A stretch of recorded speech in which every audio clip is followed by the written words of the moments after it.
Morning people, welcome back to F Politics. Jacob Rees-Mogg. Oh my god, like when you think of the people that brought us Brexit, who comes to mind? For me, it's Boris Johnson, Nigel Farage, Michael Gove and Jacob Rees-Mogg. And yet that sophisticated slender man seems to be the best spokesperson against Brexit. Because we'll get to what he said last night, but this goes back to 2015. Because while I may have given up my career to campaign for a second referendum, Jacob Rees-Mogg beat us all to it. He was the first one. You could have two referendums, and as it happens, it may be more sense to have the second referendum after the renegotiation is completed. That's Jacob Rees-Mogg arguing that any new relationship that we negotiate with the EU has to have democratic approval from the people of the UK. Which even Nigel Farage admitted that if that had happened with Boris Johnson's deal, Remain wins that referendum and wins it every single time. And now, with 24 hours left to go until the next phase of Brexit, where we start doing checks on products that we import from the EU, which UK industries have said will make the cost of living even worse, Jacob Rees-Mogg is saying, Have you ever seen anything more dangerous?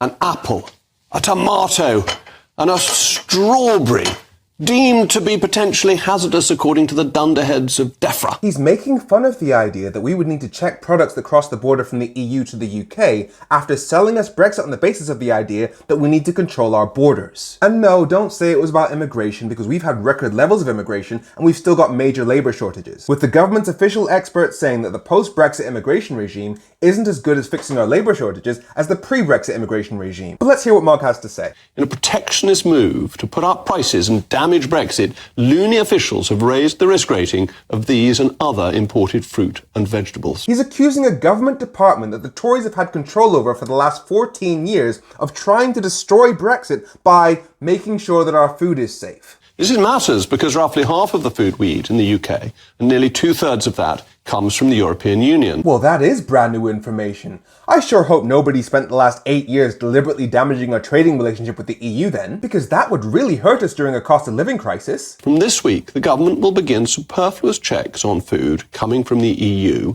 which will cost £200 million extra for imports. Sorry, Jake, you're talking as if you and the government aren't the same party, as if the government isn't simply executing the Brexit deal that you said was the will of the people. Now, they may have delayed that plan 5 times, but it's still the plan that he got elected on. But he tries to focus on the government's food department, raising the risk level of fresh fruit from low to medium. These were low until last week and are now deemed as medium. And food such as milk, cheese, fish, as well as livestock will be classified according to these risks, and if they're medium or above, we'll need health certificates, and it's these health certificates which impose costs on suppliers, which then get passed on to you, the consumer. What DEFRA actually said is they're going to continue treating them as low risk for now while they conduct risk assessments. Because they're the experts, far better qualified to assess food safety than a history grad. Because we don't need these checks to protect our biosecurity, as the one thing we know about the EU is that it overregulates and its standards are very high. But that still leaves a loophole where businesses based in the EU could choose to sell any produce they have that doesn't meet EU standards to us instead. And if we haven't got any checks, that's easy to take advantage of. And listen to his solution. A digitised trade border system that streamlines the checks that are necessary,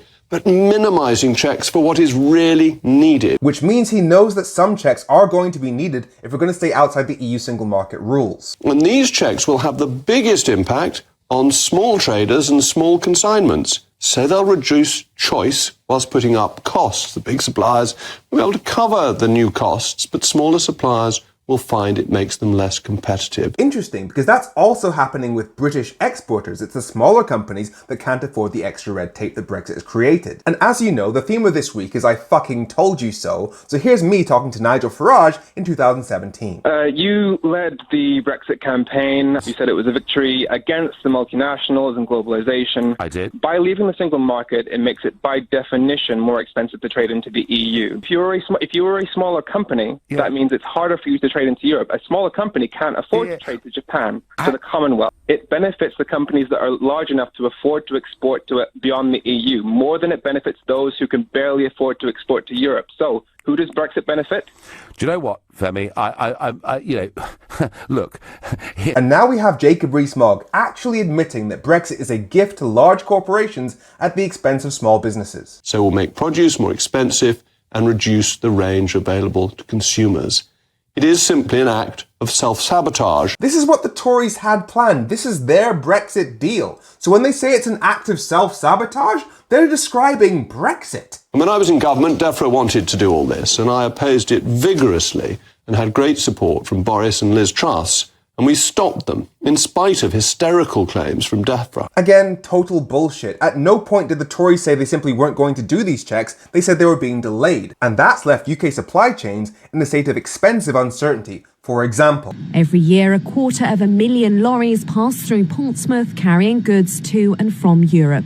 To continue doing so, they were told to build a £25 million border control centre to carry out the government's new post-Brexit checks on imports, which were due to begin this month.